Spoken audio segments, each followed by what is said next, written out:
Marimar Lamien, Marimar Chircatufé, Inchequi Maltufé, Natacha Márquez, y hoy hablaremos de algunos instrumentos del pueblo mapuche. Los instrumentos pueden ser variados, son de viento o de percusión, y hoy hablaremos de tres.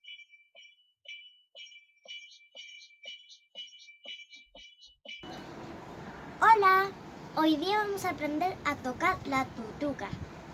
Paso 1. Toma la tutuca y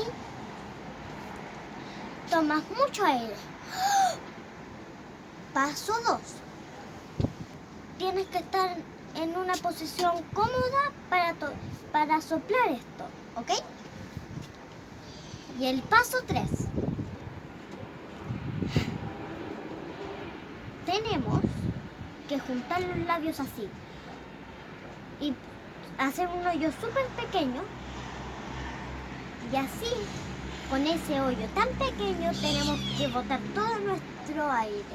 Paso 4. Lo pones ahí y lo tocamos y así suena.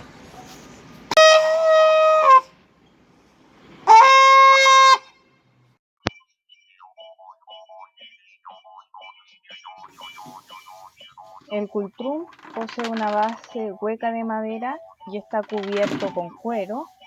El mío está roto, por lo tanto no suena de la misma manera que uno que no lo estuviera. Para esto necesitamos un palo, yo perdí el original, y con este vamos a golpear la parte superior del cultrún, dándole golpes por distintas partes y con distintos ritmos.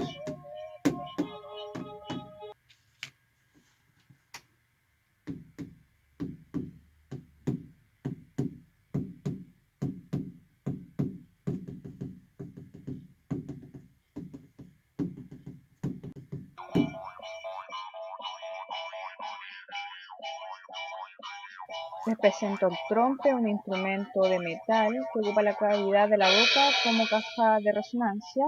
Este posee una lengüeta que al moverla provoca sonidos. Esta parte fina la vamos a ubicar en nuestros dientes apoyándola sin morderla, y vamos a mover esta lengüeta para provocar el sonido que necesitamos.